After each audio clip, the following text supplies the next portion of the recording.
Hi hello friends and family. இன்றைக்கி நம்ம சேனலில் என்ன வீடியோ பார்க்க போகிறோம்னா டேக்கோஸ் தான்.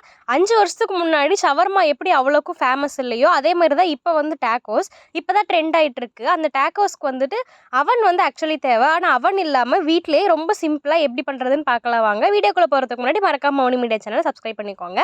ஃபஸ்ட்டு வந்து மைதா மாவு வந்து நம்ம சப்பாத்தி மாவு மாதிரி உருட்டி எடுத்துக்கணும். மைதா மாவு போட்டுக்கலாம். நம்மளுக்கு எவ்வளோ வேணுமோ அவ்வளோ சேர்த்துக்கலாம். இன்றைக்கி வந்து நான் 1/4 கிலோ அளவுக்கு மைதா மாவு சேர்த்துருக்கேன். அதுக்கு வந்து 2 ஸ்பூன் அளவுக்கு எண்ணெய் சேர்த்துக்கிட்டு தேவையான அளவு உப்பு சேர்த்துக்கோங்க. ஃபஸ்ட்டு இந்த இன்க்ரீடியன்ட்ஸ்லாம் கையில் பெரட்டி விட்டுக்கோங்க. அதுக்கப்புறம் தண்ணி சேர்த்து கொஞ்சம் கொஞ்சமாக பிசைஞ்சிக்கலாம். கொஞ்சம் கொஞ்சமாக தண்ணி சேர்த்து மைதா மாவு வந்து சப்பாத்தி மாவு எப்படி பிசைவோமோ அந்த பதத்துக்கு பிசைஞ்சு வச்சுக்கலாம். பிசைஞ்சிட்டு மேலே கொஞ்சமாக எண்ணெய் சேர்த்து மூடி வச்சிடலாம். இது வந்து 1 ஹவர் அப்படியே இருக்கணும். 1 ஹவருக்கு அப்புறம் தான் நம்ம ப்ரிப்பேர் பண்ணணும். ரொம்பவே சாஃப்டாக தான் இருந்துச்சு. பாருங்கள் எந்த அளவுக்கு சாஃப்டாக இருக்குன்னு. இப்போ இந்த கேப்பில் நம்ம வெஜிடபிள்ஸ்லாம் கட் பண்ணிடலாம். இன்றைக்கி நம்ம வெஜிடபிள் டேக்கோஸ் தான் பண்ண போகிறோம். சிக்கனில் கூட நம்ம பண்ணலாம். நம்மக்கிட்ட என்ன வெஜிடபிள் இருக்கோ அதை கட் பண்ணிக்கலாம். இன்றைக்கி நான் மஷ்ரூம், கேப்சிகம், ஆனியன், டொமேட்டோ எடுத்து வச்சுருக்கேன். இதை மட்டும் நல்லா ஃபைனாக சாப் பண்ணி எடுத்துக்கிறேன். இந்த மாதிரி பாருங்கள் மஷ்ரூம்லாம் எவ்வளோ ஃபைனாக சாப் பண்ணியிருக்கேன்னு. நல்லா குட்டி குட்டியாக சாப் பண்ணி எடுத்திருக்கேன். இப்போ இதை வந்து நம்ம சாட்டே பண்ணிக்கலாம். கடாயில் எண்ணெய் ஊற்றிக்கலாம். ஒரு 5 டேபிள் ஸ்பூன் அளவுக்கு எண்ணெய் சேர்த்துருக்கேன். எண்ணெய் காஞ்சதும் வெங்காயம் ஃபஸ்ட்டு சேர்த்துக்கலாம். வெங்காயம் வணங்குறதுக்கு கொஞ்சமாக சால்ட் சேர்த்துட்டு வெங்காயம் வணங்கட்டும். கண்ணாடி பதம் வரைக்கும் வணங்கினா போதும். அப்புறம் இதில் தக்காளி, ஒரு தக்காளி சேர்த்துக்கிட்டா போதும். குட்டி தக்காளியாக பார்த்து 1 சேர்த்துக்கோங்க. அதுவே கரெக்டானதாக இருக்கும். இதில் வந்துட்டு ஒரு 10 டேக்கோஸ் நம்ம பண்ணலாம் 1/4 கிலோ மாவில். ஒரு கேப்சிகம், குட்டி கேப்சிகம் தான், அதையும் கட் பண்ணி சேர்த்துட்டேன். கேப்சிகம் சேர்க்குற அப்போவே மஷ்ரூமும் நான் சேர்த்துட்டேன்.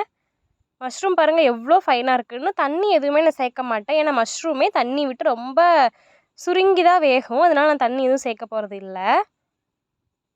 இப்போ இதுக்கு தேவையான அளவு உப்பு சேர்த்துக்கலாம்.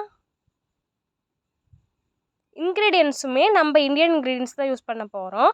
மஞ்சள் தூள், மிளகாய் தூள், கரம் மசாலா, தேவைப்பட்டால் கொஞ்சமாக பெப்பர், அதுவே இதுக்கு தேவையான அளவு தான்.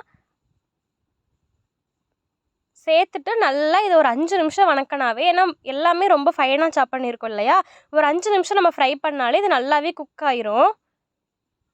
ஃபைனலாக கொஞ்சமாக நான் வந்துட்டு பெரி பெரி மிக்ஸ் என்கிட்ட இருந்துச்சு, அதை சேர்த்துக்கிட்டேன். அது இல்லைன்னா நீங்கள் ஸ்கிப் பண்ணிக்கலாம். என்கிட்ட இருந்ததுனால சேர்த்துக்கிட்டு இது சேர்க்கணுங்கிற அவசியம்லாம் கிடையாது.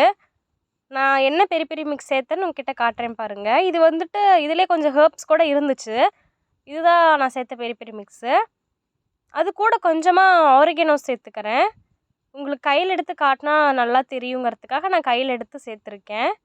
இதுவுமே உங்ககிட்ட இல்லைன்னா நீங்கள் ஸ்கிப் பண்ணிக்கலாம். அப்புறம் கொஞ்சமாக கசூரி மேத்தி வந்து நல்லா கசக்கி விட்டு சேர்த்துக்கிட்டேன். கசூரி மேத்தி உங்ககிட்ட இல்லைன்னா இதுக்கு பதிலாக நீங்கள் கொரியாண்டர் லீஃப் சேர்த்துக்கலாம், நல்லா தான் இருக்கும். இது எல்லாமே சேர்த்துட்டு ஒரு கலரிட்டு அடுப்பை ஆஃப் பண்ணிட்டா முடிஞ்சு நம்மளுடைய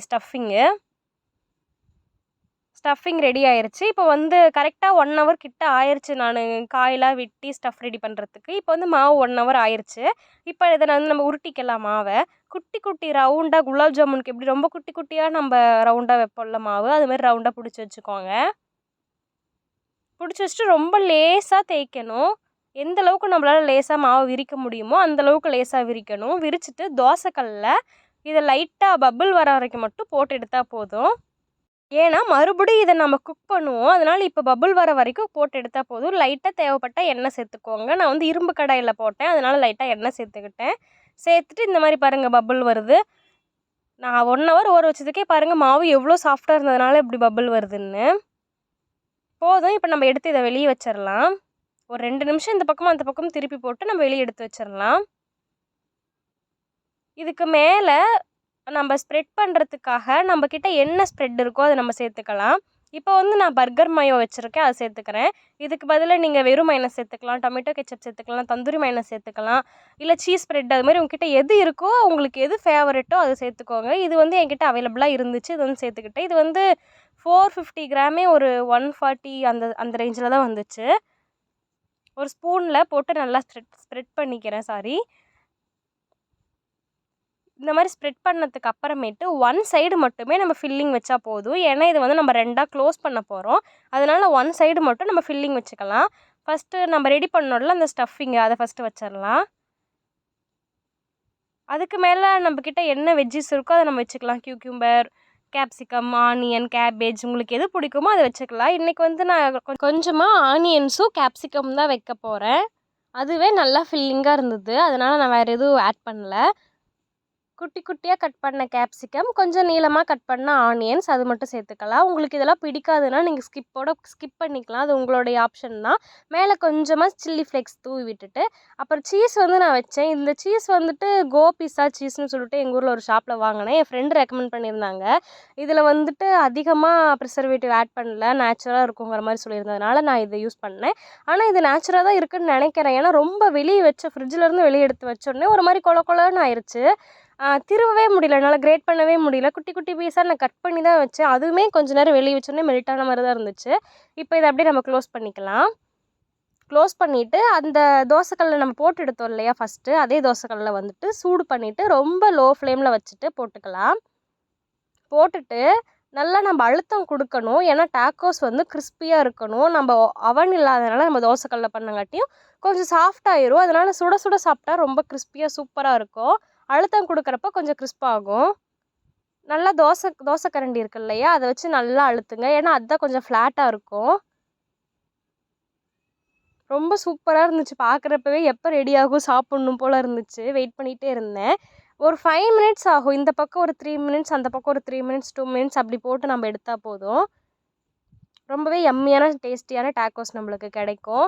ரொம்ப ஹெல்த்தியாக இருக்கும் நம்ம வீட்டில் செய்யங்காட்டியும். ரொம்ப ஹெல்த்தி மீன்ஸ் கடையில் சாப்பிட்றத விட வீட்டில் செஞ்சால் நம்மளுக்கு ஹெல்த்தியாக இருக்கும்.